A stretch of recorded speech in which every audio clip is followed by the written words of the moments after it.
Hey guys, what is up? It is me, Pagey, here once again with another video on Superman Lois. So we are almost a week after the conclusion of Superman Lois as a show, not just its fourth season, but all of it. It's done, and I really, honestly thought we weren't, or at least there wouldn't be any more things to come out when it comes to the end of the show and like any more surprises.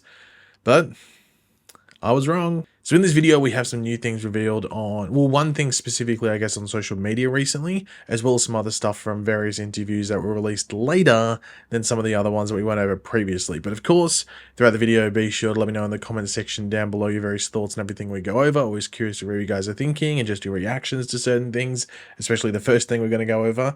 And if you enjoy the video, want to show your support, drop a like, takes 2 seconds. So the first thing to go over, I remember I think I saw this like 15 seconds after it was posted on Instagram. It was just one of those things where I opened it up and it was there and it said like less than a minute or something like that. I swear it was like 15, 20 seconds or something like before I'd seen that it had been posted, which is pretty crazy. And it's this here. This was posted by Wolo Parks, the actor that played John Henry Irons on Superman and Lois.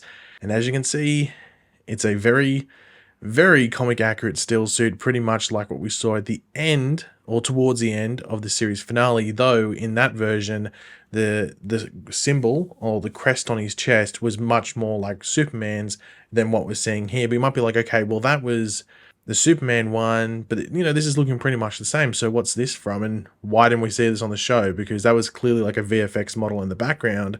We never saw him standing like this in the show, so what's the go? Well, Wolo Parks attached this description on Instagram when he posted this photo. He goes, the question I got most was when are they going to introduce the full steel suit, as in like, I guess, comic accurate.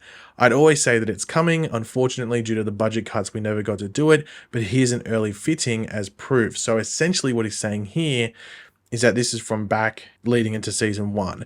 Now, one fun fact we've always talked about, well, I say we always, as if I bring it up every like 2 seconds, but I think I might have even mentioned it, maybe even in my finale review, I think, maybe. But in the pilot episode for Superman Lois, John Henry Irons, when we all thought he was Captain Luthor, by the way, his suit was meant to have the red cape. In the pilot, he like rips off the red cape or something like that and throws it on the ground. Or it describes the suit having a red cape. But they took it away for an obvious reason, because if it had the red cape, everyone would have known that it was steel, that it was John Henry Irons, hence the suit. But previous to that, we're just meant to think it's like a Lex Luthor exo suit, which it sort of plays into both of those things, being a steel suit and could be Lex Luthor's exo suit. But we're led to believe the character is a multiversal Lex Luthor at the end of the pilot episode. But you can see that they were always planned to sort of like get deeper and deeper into him eventually taking on the full comic accurate still look when appropriate. But unfortunately the show was cut short of where it was eventually going to be, so we never got to get to that point with Steel. But it's essentially like what we see at the towards the end of the series finale outside of the symbol. Now the symbol is much more in line with some of the interpretations of Steel in the comics. Like it is that S, it is very Superman-esque, but it fits into that like Steel sort of brand, if you want to put it. So it's very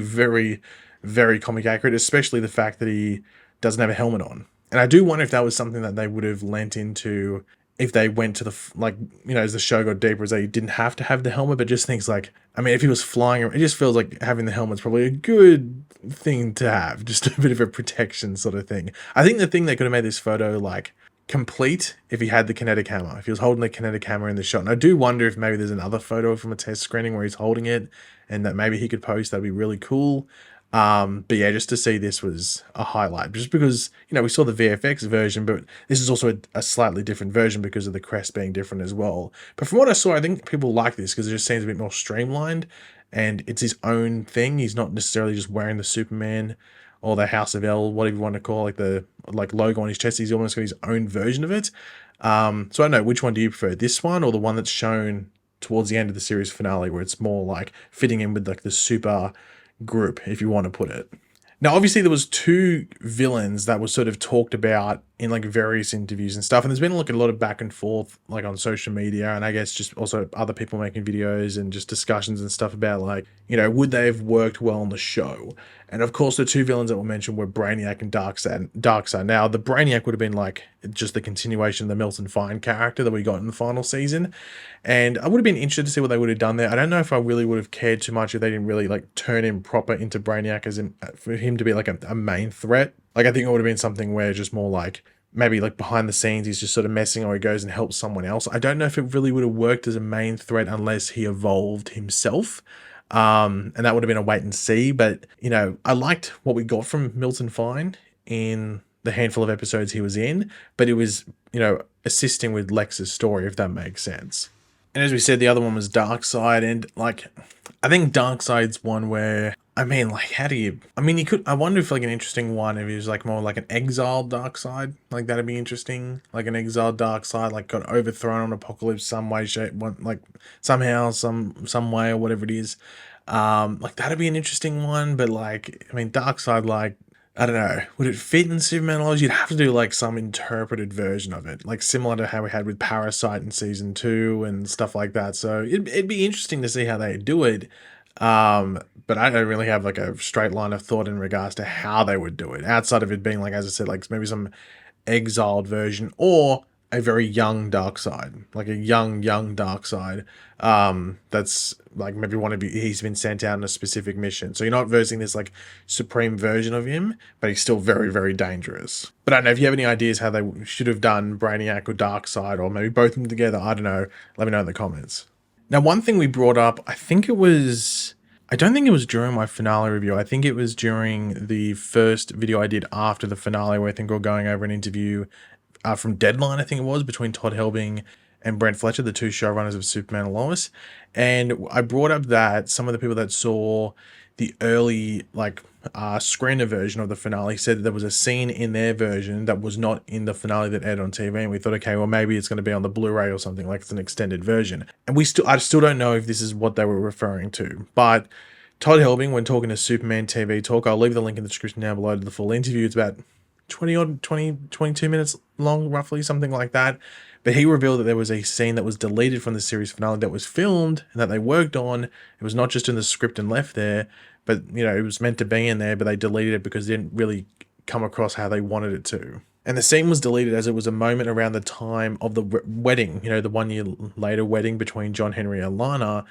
And in the aftermath, like, you know, in the celebrations and stuff, shortly after that moment where we see Clark and Lois talking about their legacies and, you know, what people remember them for and stuff like that, in this deleted scene, it would have had all the, you know, main characters from the beginning of the show, and they take like a large group photo together. But the reason it was deleted was because Indy Navarrete, who plays Sarah, was not there for that particular day of filming. If you remember in the finale, she has a bit of a weird scene where she's not mixed with anyone really, but she has that scene with Jordan on the porch, and it feels a bit out of place compared to everything else. So obviously things didn't line up with her. But yeah, so she wasn't there specifically on that day where they wanted to do it, so they organized it for Alex Garfin, who plays Jordan, to just sort of have his arm raised and wrapped around an invisible version of Indy Navarrete, as if his arm was on Sarah's shoulder.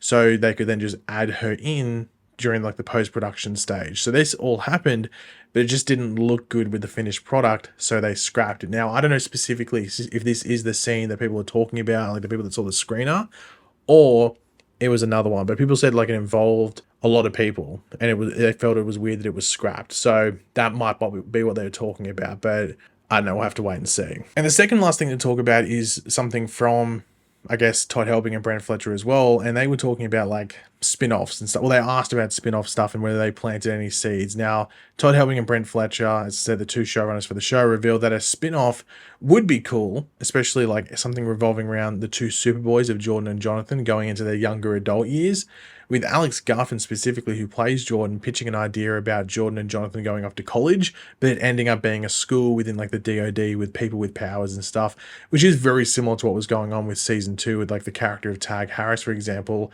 And this would also be, I guess, somewhat similar to Justice U, the show that was going to be headed up by Diggle and be like a group of new metahumans in a school-like setting. Now, that show's of course not happening, but that idea sounds roughly around the same thing, or at least they're targeting the same sort of ideas.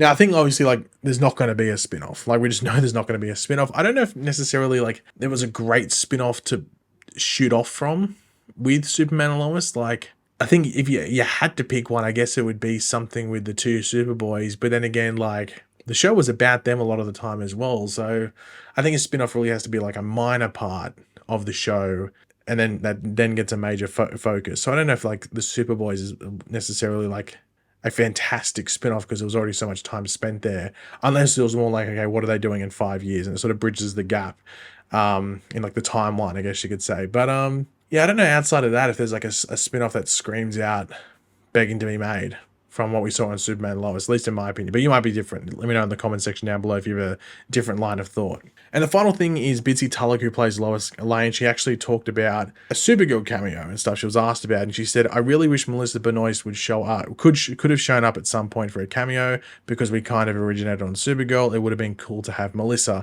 And I think that's the one where even Todd Helbing, like throughout the years, really since like season 1, has talked about, like, I think like chucked it up and stuff and gone, oh, okay, well, we could do this because we've talked about it before previously. Like, she's meant to be not like Melissa Benoist's Supergirl was not only meant to be mentioned in the pilot episode, she's in the script, the original script, she's mentioned, like Auntie Kara and stuff, and they like Auntie Kara or Kara, but the photo from Elseworlds with them on the farm is meant to be in the pilot episode as well. Like Bitsy Tulloch has talked about it, and I think maybe Todd Helbing might have talked about it as well, but those were some of the things that were removed from like the pilot episode and other parts of season 1, just because they weren't too sure whether the show is actually going to be fully connected to the Arrowverse, or at least be set on the same Earth. So yeah, there was always like that, you know, she was the one that was like, okay, if they were gonna try and do something that was like reminded people of the past in the Arrowverse, that would be it, outside of Diggle, who of course already showed up and stuff. But of course that never happened. I think once like they passed it and didn't include her in season 1, let alone mentioned her in season 1, because they scrapped all those parts where they did, it became very, very unlikely they were randomly going to bring her in. But obviously it's not going to happen anymore because the show's over. But yeah, guys, thanks for watching. Hopefully you enjoyed the video. If you did, be awesome, you could drop a like and show support. Let me know in the comment section down below your various opinions and everything we went over in this video. Always curious to read what you guys are thinking. And of course, if you are new to the channel, make sure to subscribe. And yeah, I'll catch you guys later. Goodbye.